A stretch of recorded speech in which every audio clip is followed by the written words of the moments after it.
Thank you so much for staying with us. A bottleneck in a company is the point when tax begins to accumulate, hindering the usual production pace and even interrupting operations in severe cases. Bottlenecks occur when a high volume of tax exceeds the response capacity of the organization's collaborators. Without attention, the bottleneck prevents the process from continuing, exacerbating employees' workload and service delays, resulting in the loss of competitiveness and declining customer satisfaction. Well, speed is a great ally in eliminating bottlenecks because the longer they remain unattended, the greater the consequences for organizations' productivity. Considering the interconnected nature of the business processes that make up a modern organization activities, if a bottleneck is not resolved promptly, can generate new delays or interruption in linked processes. Mr. Seyi Obadimeji is a digital product leader. He joins me now live to continue this conversation. Thank you so much, Mr. Obadimeji. It's good to have you on the program. It's your first time in the program. Thank you for joining us. Thank you, Tolu, for having me today. It's good to be here. Yeah, I think we should start with the common mistakes, bottlenecks in business processes. What are these common mistakes and how can they be identified early enough? Okay, so thank you again. So for bottlenecks could, happen in any company.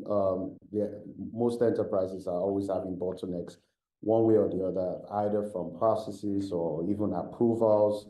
And this occurs because there are manual processes, inefficient data to actually mine and actually, be able to use.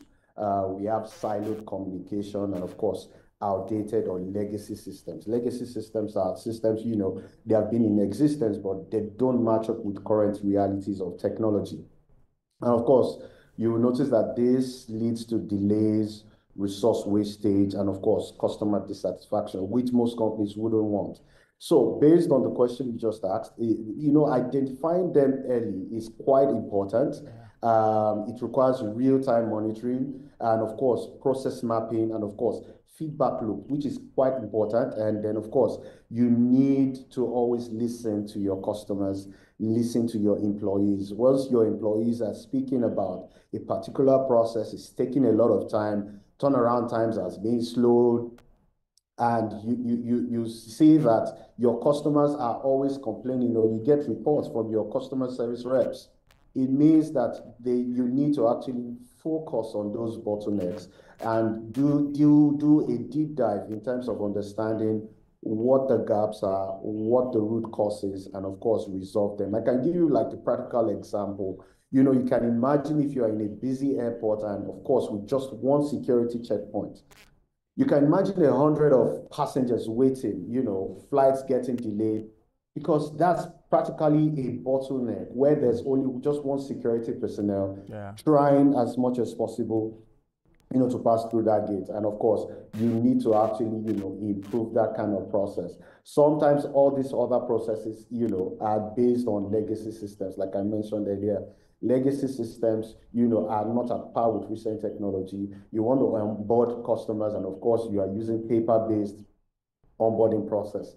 That alone, right, in this digital age where you have personas that are millennials and Gen Zs, you would actually, take them out because your legacy system is actually making them dissatisfied. So as much as possible, these are the steps you can use to identify. Once your customers complain, you can always identify that, oh, there's an issue here, and you just nip it in the bud before it becomes something disastrous in the enterprise. So inefficiencies like this, how do they in workflow impact business growth? And of course, what strategies can help streamline operations?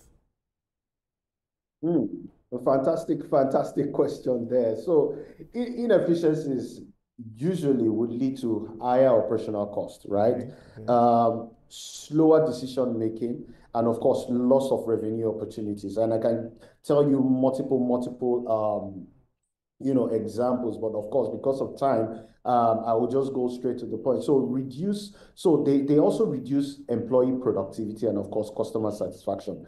The strategies that over time that has worked for me, and of course, other persons or other colleagues that I've met in this same field, automation. When you automate a process, you you improve that process to actually make it better. If the processes are like 6 steps or 7 steps, you try to reduce it to 3 steps using automation. Lean process improvement and of course cross-functional collaboration are things that can help eliminate waste and also streamline operations. You can think about it about an online store during Black Friday. You know, you recall Black Friday last year. You know, if the payment systems take too long to process orders, you know, customer will definitely abandon their cart. Why? Because, you know, it's taking too long. And what happens? You have lost revenue. Yeah. You have even lost the customer at that point. Yeah. So as much as possible, the strategy that you need to just put in place is just automation. Once you identify where the issues are and their manual processes, are there tools in place that can automate the process? You can use even as little as Power BI tools to actually automate processes. You can use Power Automate. Power Automate are more like Microsoft tools that you can use to automate the process when you don't have that amount of money to actually go for the big enterprise systems. But as little as this, you can always improve the process and make them actually better. And eventually the result will be customer satisfaction. And the goal for any enterprise, you know, is customer satisfaction. Once your customers are happy, the revenues go up. So of course, we're already talking tech now, because I was going to ask, what role particularly does technology play in detecting and eliminating process bottlenecks specifically? Interesting. Technology enables real-time monitoring. That is very key. Technology also helps in predictive analysis, and of course, it helps in automation. When you put in technology, right, it reduces a lot of human error. You go to the bank today, you don't have to use a paper, you know, most times to actually fill a form. Sometimes, you know, you can do it directly from your mobile phone, especially if it's a deposit or if it's a withdrawal, or like going into the counter and filling a paper and, you know, you have to see the teller and all that, you know, and, you know, you are putting maybe 10,000, the teller is making a mistake of putting 100,000. But of course, with technology, yes, you can actually reduce those human errors and of course, speed up workflows. There are so many tools in place that are either AI-powered process mining, of course, Internet of Things, sensors, there are cloud computing, mobile applications. All these are technology that actually help in automating process. You can just imagine for a Tesla factory, I was reading some times ago, where you have smart sensors to detect slow-moving assembly lines. You know what that can mean? If a slow-moving assembly line is not moving, you know, Tesla can actually, you know, in real time predict if there's a failure within that production line and try to go and walk into it almost immediately. But imagine if there's no information, there is no notification, that assembly line will just keep running, and the faults will keep increasing, of course, and this will lead to extreme damage and, of course, more costs to the organization. Hence why technology is good. I'm sure you will know that we have multiple chat GPTs in the market where, you know, even helps you in terms of, you know, articulating your words. So these are things that are to help you drive, you know, automation. Technology is actually something that, you know, would actually improve whatever we are doing at our place of work. Indeed, I totally agree with you. But now let's move further and understand how can businesses measure the impact of process optimization. You know, this is very, very important, particularly on productivity and profitability. Yes, so thank you, Tolu. So in terms of measures, business measures and the impacts to optimization, you know, the key metrics over time is the cycle time. And this depends on the industry that you are. It can be the financial industry, manufacturing, health, and even the investment industry. So you need to look at the cycle time, the cost savings. How much are we saving if we need to automate a process. Employee efficiency. So you have a bunch of employees that do certain work or task, right? E.g., like an onboarding process, right? And it takes them almost 10 to 15 minutes to actually onboard just a single customer. And you have to onboard 100 customers. So you look at that, employee efficiency, error reduction. You look at all your onboarding instructions and you're able to see errors in names, errors in BVN that has been uploaded. Some of these things are, things that you use to measure the impact of process optimization and productivity. You look at revenue growth. Over time, you've been in existence for 5 years and you just notice that your growth or the revenue growth within the organization is a bit stunted, right? You also need to look at areas where you need to improve your revenue, either by automating that process or doing process improvements, right? Business use KPIs most times or dashboards or AI. For me, in most cases, I always use dashboards to actually analyze feedbacks from customers. Recently, there was an application I built for an organization whereby it tells me how many customers are onboarded real time in terms of even monies or funds that have come in, and it helps me make rightful decisions. Okay, what do we need to do to actually improve this onboarding flow? How do we make it more seamless? Within two minutes or less than 2 minutes, how can the customer be onboarded and a customer can fund on their account? Again, this will improve the company's transaction rate by over 40%. But just imagine if that process was actually manual. And there'll be a lot of kickbacks. Your customers will definitely be dissatisfied. So just think about it like a checkout machine in a simple supermarket. Transactions are about 40% faster, right? Reducing wait time. Now imagine if you can't do your checkout yourself. The wait time will increase. Your customers are dissatisfied because they have to wait all the while, and that again is not really necessary. And like I mentioned before, using automated dashboards in the market today, you have Google Analytics, which you can always use. You have the Power BI.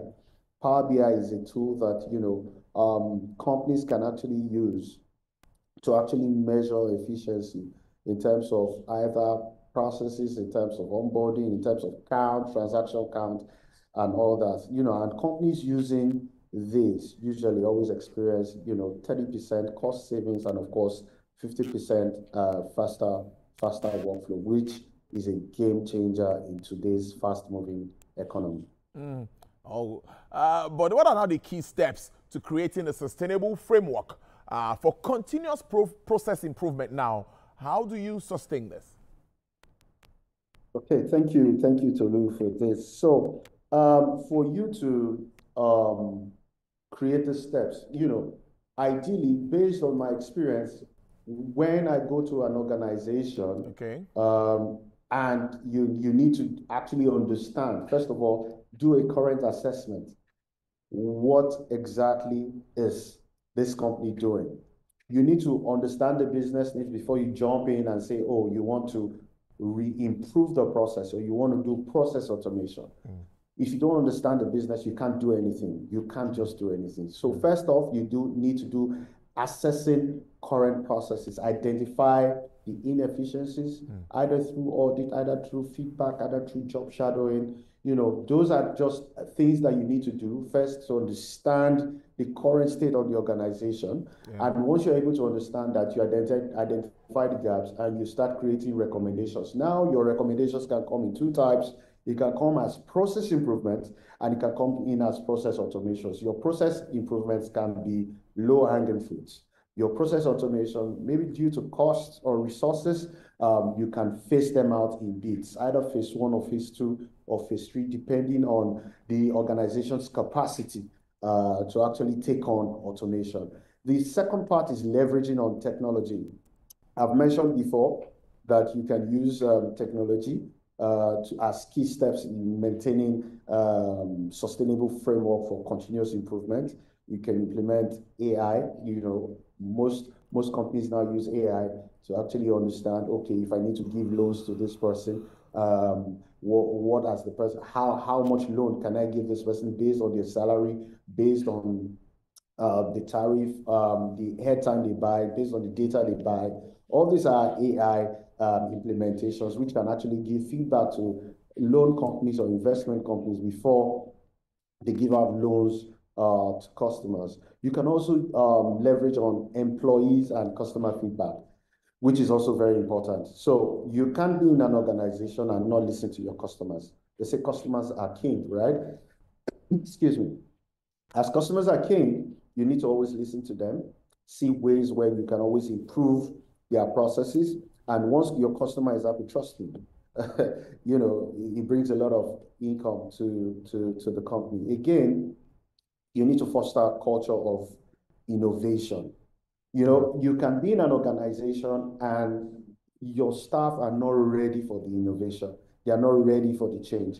But before you jump into saying, oh, you want to do process improvement, you want to change the current technology based on your current assessment, you need to first encourage the team, proposing efficiencies through basic improvements before you start doing the big things, which is automation. So basically, those are the steps, in creating a sustainable framework for continuous improvement. Interesting conversation, but maybe let's wrap this up in 2 minutes. What's the future? Looking at tech, workspace, the fear that AI might take out jobs and all of that. I'd like you to react to that as we wrap this conversation up. I see the smile already.